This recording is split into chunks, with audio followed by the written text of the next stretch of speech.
guys, today we're going to read Trouble with Table 5, The Firefly Fix by Tom Watson, author of Stick Dog. I'm very excited to tell you the story. So let's read. Chapter 1, A Strange Light. It was bedtime on Tuesday, but it wasn't in bed. Mom, Dad, I called from the top of the stairs. Yes, Molly? Mom called back. There's a strange light outside. I spoke loud enough to reach all the way to the living room. Mom and Dad like to read down there at night. What's strange about it? Dad said loudly. It's like a long, straight beam of light, I answered. What color is it? Mom asked. Just white, I said. It's pretty far away. It's not like blue or red or anything. What else is strange? Asked Dad. It shoots across the sky every 6 seconds, I yelled. Well, it's an even number anyway. Mom called. That's good, right? Right, I called back. My parents know I like even numbers way more than odd numbers, because with odd numbers, there's always something left over. And what are you supposed to do with something that's left over? That just doesn't make sense to me. Dad called. We're on the way. When they got to my room, Mom, Dad, and I watched the light move across the sky from my window. What is it? I asked. Looks like a searchlight, Dad said. What's a searchlight? It's a real powerful beam of light. Dad started to explain. You know the spotlight the school uses for the holiday play every year? The one up in the balcony? I asked. Yes, Dad said and nodded. A searchlight is like that, only 100 times, maybe 1,000 times more powerful. Very powerful, right? This is a spotlight, and here's a Simon as word skinny scent. Yes, he's very skinny. How come it moves in a circle like that? I asked. How come it goes around once every 6 seconds? It must be on a rotating platform, Mom answered. She pointed her index finger up in the air and turned it slowly. What is it there? I'm not sure, Dad answered and shrugged his shoulders. It's kind of an old-fashioned thing, to be honest. I haven't seen one in years. Searchlights are used to attract people. Like if there was a traveling circus in town, Mom said, helping out. They would use a searchlight to get people to come to the circus. The idea was that people would be curious about the light in the sky, follow it, and then have fun at the circus. Great example, Dad said. A circus would be awesome, I exclaimed. Do you think that's what it is? I doubt it, Dad answered. There aren't too many traveling circuses anymore. Bummer, I said. Then what is over there? I don't know, Dad said. He pulled down the window shade while Mom fluffed my pillows. But it's bedtime now. But I didn't get into bed. No way, never. Do you really think I can go to sleep without knowing exactly where that searchlight is? I asked. And what is there? It was quiet for 2 seconds while Mom and Dad looked at each other. Then Dad laughed. All right, Molly, he said. We'll take you there. Get a hoodie to put over your PJs. It's chilly for a June night. And put on some sneakers. Yay, yay, yay, yay! I yelled and jumped up and down 4 times. Thanks, Dad. You've already read 534 words. After a great start. Okay, the PJ means pajamas. Okay. Chapter 2. It's 9. We didn't talk much as we drove. Dad concentrated on getting us to the searchlight.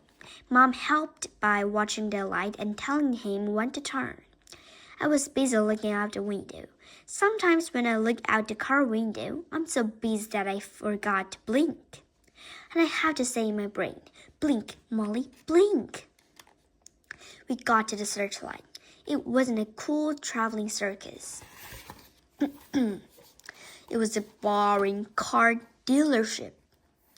Dad perked, turned to me, and asked, "How many signs did we pass?" "Thanks for asking," I said and smiled at him. "We passed 33 signs." 33? Mom asked. "That's an odd number. Do you want to drive around for a minute so you can finish on an even number?" "No," I said and shook my head. "I want to see the light now." The searchlight was strapped to the back of the big truck. There was a large red metal box on the ground next to the truck. A bunch of thick rubber cables ran from the red box to the searchlight. We walked closer. The metal box hummed and vibrated. "What's the big red box for?" I asked. "I think it's a generator," Dad said. "It runs on gasoline. The searchlight needs a lot of power. If it was just plugged into an outlet, it would probably knock out the electricity in the whole town." Generator, searchlight, cables. Wait a minute, guys. I have to eat water. No, drink.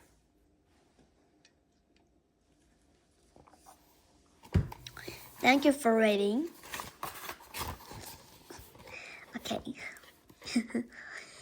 "Like during that big storm last year?" "Exactly," Mom answered. We stopped about 10 feet from the searchlight. The circular motion was calming and rhythmic. I could feel my head rotate on my neck slightly as I watched it turn and turn. "What is it here?" I asked. "At a car dealership," Dad said quietly. "You're about to find out." Because I was memorized by the rotating light, I hadn't noticed that a woman had walked up to us. "I'm Hannah," the woman said. She had a name tag on her shirt. "We've got a big sale going on this week. Great cars. 0% financing. Are you interested in upgrading to a new model?" "No, I'm not," Dad answered politely. Mom said our daughter saw the searchlight and was curious about it. Hannah leaned down to look at me. "And what is your name?" she asked. "Molly Dyson." "Well, Molly Dyson," Hannah said and smiled. "What do you think of our big light in the sky?" "I think it's annoying," I said. I'm awake because I had to find out what it was, and it's Tuesday. It's a school night. My friends Rosie, Simon, and I have to come out with a project tomorrow for the science fair and make it work by Friday night. So I should really be sleeping. Hannah seemed a little surprised at my answer. She said, "I'm sorry about that, Molly." "May I ask you a question?" I said. "Of course." "Did you know that you can spell your name backward and forward?" "I didn't know that," Hannah answered. "Can I ask you another question?" "Sure. When are you going to turn the light off?" "We're open late this week because of the sale, Molly. We close at 10 o'clock, Hannah said. "We'll turn it off a little before then." "Okay," I said and took Mom's hat. We turned around to go to the car. "Bye." Dad laughed. Every now and then he laughs a little bit at me. He just thinks I'm funny sometimes. Chapter 3. Stuck in my head. I stood at my window and watched the searchlight make its circular pattern across the sky, flashing by my window every 6 seconds. Just like Hannah promised, the searchlight went off right before 10 o'clock. I hadn't realized how much brighter the night was with the searchlight. Now that it was off, I could see how dark it was. There was no moonlight or starlight. It was cloudy out. Oh, and there were fireflies in our backyard, a bunch of them.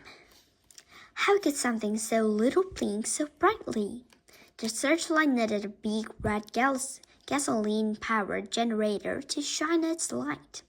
Fireflies don't have generators. The searchlight is used to attract people.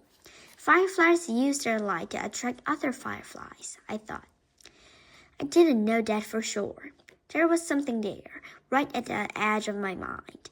Something needed to be figured out. Something needed to be done. I climbed into bed. But I didn't fall asleep for quite a while. Something was stuck in my head. Oh, fireflies. Chapter 4. The Firefly Problem. I hoped that the fireflies would get unstuck by school the next day. I knew I should really be thinking about the science fair, but the fireflies didn't get unstuck. There's something I have to talk to you guys about, I told Rosie and Simon on the way to lunch. It's important. We hustled through the cafeteria line, got our food fast, and sat at a table by ourselves.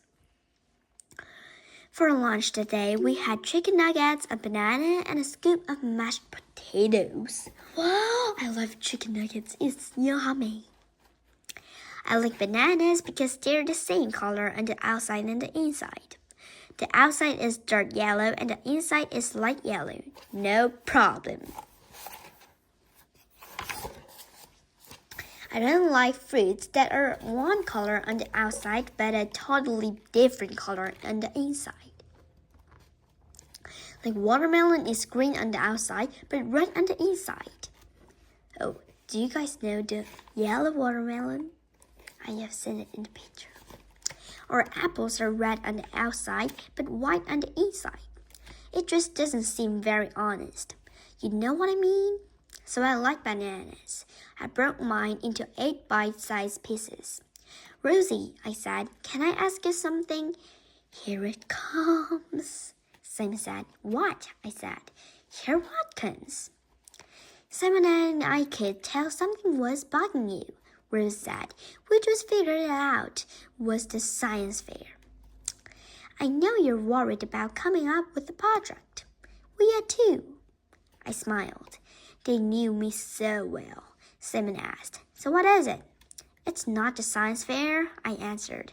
It's fireflies. I want Rosa to tell me everything she knows about them. First of all, fireflies aren't flies at all. Rose began. I knew she'd have good information. She's so good at science. There was one reason why we weren't, totally panicked about the fair on Friday. We had Rosa on our team.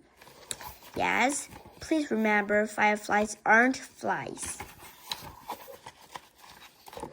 They're beetles. When they flash their light, that's called bioluminescence. Bioluminescence. I asked, what else? It's okay to catch fireflies, but you shouldn't keep them for more than a day. And you don't need to poke holes in the jar. Lots of people do that, but you don't have to. You just need to drop something wet in the jar. They like moist air. Their light can be yellow, green, or orange. I took a banana bite and asked, why do they flash their light? To attract a mate, Rosie answered. That's what I thought. Awesome, Simon said. I've always wanted to learn about the romantic habits of fireflies. Really? I asked. No. Yellow, green, or orange, beetle, bioluminescence, no air holes, jar, firefly friends, wet cotton ball. Oh, I said and smiled. He was kidding me. It's not the romance part that's important anyway. It's the attraction part. Simon and Rosie just stared at me. I needed to explain. Last night, Mom, Dad, and I tracked down a searchlight in Bucktown, I said. I pushed my tray to the side. It was at a car dealership. They used the light to attract customers. After we got home, I watched out my window until they turned it off. When the searchlight went out, it got really dark. I saw a bunch of fireflies and I started wondering about something.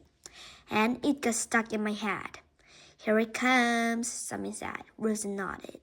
Searchlights are big and bright and made to attract lots of people, I said and stopped. I leaned toward my best friends. I want to make Firefly light bigger and brighter to attract lots of fireflies. 4 chapters down. You must be super focused. Now, next time we're going to read chapter 5, Dodgeball and Electric Eels. The next time. Let's see you next time. Bye-bye.